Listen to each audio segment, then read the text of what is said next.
ગુજરાતમાં ડબલ એન્જિનની સરકાર છે. દેશના વડાપ્રધાન ગુજરાતના છે, દેશના ગૃહમંત્રી ગુજરાતમાં છે, પણ દેશમાં સરહદો પરથી ડ્રગ્સ ઘૂસી જાય તો એની માહિતી નથી મળતી. બીજા રાજ્યોમાંથી ગુજરાતમાં દારૂબંધીનો કાયદો છે, પણ દારૂના કન્ટેનરો ભરીને આવી જાય, ગામ સુધી ગલી સુધી પહોંચી જાય, પણ આઈબી ને પોલીસને ખબર નથી પડતી. પણ કોંગ્રેસ પાર્ટીનો કાર્યકર ક્યાં જાય છે, કોંગ્રેસનો ધારાસભ્ય, કોંગ્રેસનો નેતા કોને મળે છે, કયા કાર્યક્રમો કરવાના છે, શું એમની રણનીતિ છે, શું એમની ગતિવિધિ છે, એની માહિતી રાખવા માટે આખી સરકાર, આખું પોલીસ તંત્રને આઈબી કામે લગાડ્યું છે. ચોર, ઉચ્ચકતા, બુટલેગરો પાછળ આઈબી નથી લાગતી, પણ કોંગ્રેસની પાછળ આઈબી લગાડી. તમે આજે જોઈ શકો છો કે મહેસાણા ખાતે ઉત્તર ગુજરાતના મારા જિલ્લાઓની સમીક્ષા બેઠક છે. વરિષ્ઠ આગેવાનો હાજર છે, બધા જ જિલ્લાના છે.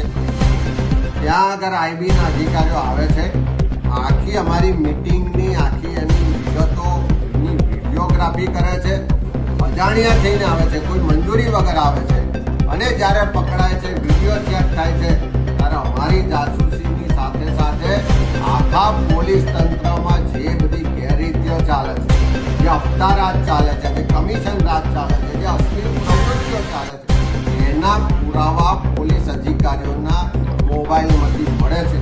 એટલે ક્યાં હપ્તા લેવાય છે, ક્યાં કોનું કનેક્શન છે, ક્યાં અનૈતિક પ્રવૃત્તિઓ ચાલે છે, ક્યાં અશ્લીલ મટીરિયલ ચાલે છે, એ બધું જ પુરાવા પોલીસના મોબાઈલમાં મળે છે.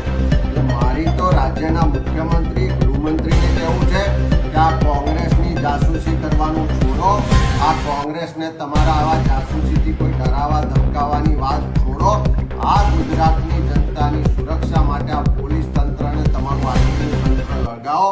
ગુજરાતમાં દારૂ ડ્રગ્સ ના આવે, યુવા પેઢી બરબાદ ના થાય, ગુજરાતમાં ગુનાખોરી ના થાય, એના માટે તમારી આ વ્યવસ્થા